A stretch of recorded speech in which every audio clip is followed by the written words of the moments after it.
Picture this. It's the middle of the night, and the rain is heavily pouring outside. You've awoken, wrapped in the warmth of your bed. You check the time. 3 a.m.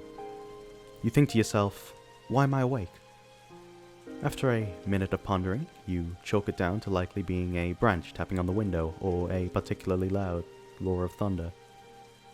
With this, your mind is calmed, and you attempt to get yourself back to sleep. But you can't. Suddenly, you feel it. A tingle on the back of your neck. You realize that you're facing away from the closet door. Is it open? You feel a merciless, ice-cold, stabbing sensation on your back. You're not alone. In the summer of 1950 at the Los Alamos National Laboratory in New Mexico sat Herbert York, Edward Teller, Emil Konopinski, and Enrico Fermi. They conversed over lunch, talking about the feasibility of flying saucers, the disappearance of trash can lids, and the probability of superluminal objects being discovered within the following 10 years. Because what else would they talk about, right? The conversation would soon shift until suddenly Fermi explained, "But where is everybody?" All three of his co-workers somehow knew he was referring to aliens, and likely the probability that Fermi was one himself. However, Fermi had a point. There are billions of stars in the Milky Way similar to the Sun. It is highly probable that some of these stars will have Earth-like planets orbiting them in a circumstellar habitable zone. Many of these stars, and subsequently their orbiting planets, will be much older than the Sun, and if the Earth is typical, they will have developed intelligent life long ago. As they are much older than us, some of these civilizations are likely to have developed interstellar travel. Even if the interstellar travel is as slow as humanity has currently envisioned it to be, the Milky Way galaxy can be completely traversed in a few million years, and though this sounds long, the stars similar to the Sun in the Milky Way predate the Sun by billions of years, so the Earth should have already been visited by extraterrestrial civilizations, or at the very least their probes. However, there is no convincing evidence that this has happened. 10 years later, Frank Drake would present the Drake equation.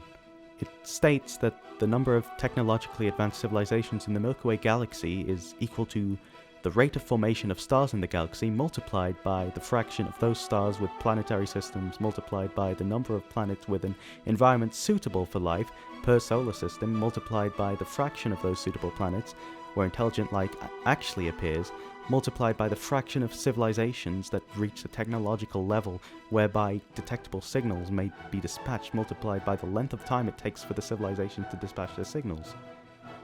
Obviously, the fundamental problem with this equation is that the final four terms are unknown, and so we cannot find statistical estimates for the number of intelligent alien civilizations in our solar system.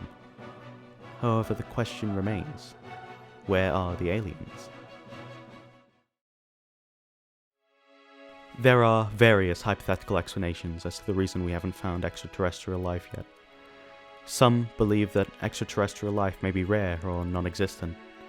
They believe that the Earth is unique rather than being normal, and that the evolution of biological complexity relies on several factors with a low probability of success. It is also argued that extraterrestrial intelligence is rare, even if complex alien life is common. Personally, I would argue that intelligent life is rare even on Earth. There is also the theory that new life in the universe may commonly die out due to natural events such as meteorite impacts, massive volcanic eruptions, or gamma-ray bursts. In these cases, these extinction events would destroy an alien life before they have the chance to communicate with other intelligent species. Some evolutionary explanations include intelligent alien species not having developed advanced technologies yet. Rather, they are primitive, or they have not reached a level of technological advancement that would allow them to communicate with us. Or perhaps they do have the technology available, but they can only provide detectable signals for a brief period of time, which would reduce the likelihood of us spotting them. Or perhaps these alien civilizations have evolved past broadcasting with the electromagnetic spectrum, and instead they communicate with neutrino signals which we cannot detect. Could it be that alien life is too alien? What if alien psychology makes them unwilling to attempt to communicate with us? What if it is the nature of intelligent life to destroy others, and as such they would not want to make first contact out of fear of what we would do to them? Even if they did reach us first, would we benefit? Would they be driven by motives of expansionism and colonization that would lead to humanity's demise? What if they've already destroyed themselves, just as we have almost done through countless, endless wars? Maybe it's not so drastic. There could be sociological explanations, of course. Colonization may not be the cosmic norm, though that may seem hard to believe given the rich history of mankind's various empires. Even if they did branch into colonization, aliens may have only settled in parts of the galaxy, perhaps a cluster of close solar systems as opposed to branching out the entire Milky Way. Alternatively, extraterrestrials may have gotten bored of living on planets, instead favoring life on starships or space habitats. Maybe they've even become bored of their physical forms altogether, instead living in massive artificial virtual environments. There are also economic explanations, such as a lack of resources that are necessary to spread throughout the galaxy. Exploring physically is much more research intensive than transferring information through signals. Perhaps it is too difficult to find extraterrestrial life. We may not have listened properly or for long enough. Perhaps aliens are too far away, or maybe even hidden from view in subsurface cities.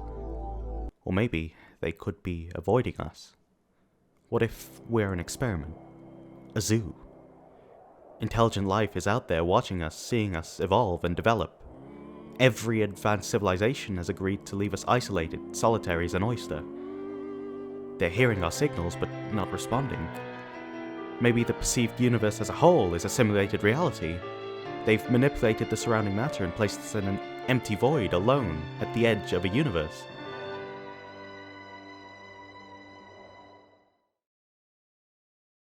No, that can't be it, no.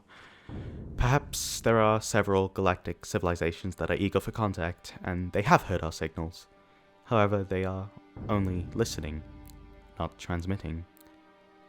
Perhaps humanity is once again unique, as we are the only ones transmitting signals into the universe. But why are we the only ones transmitting? Is transmitting information dangerous? Have we alerted something in doing so? Is something out there, a great filter preventing civilizations from communicating? Perhaps something's coming for us.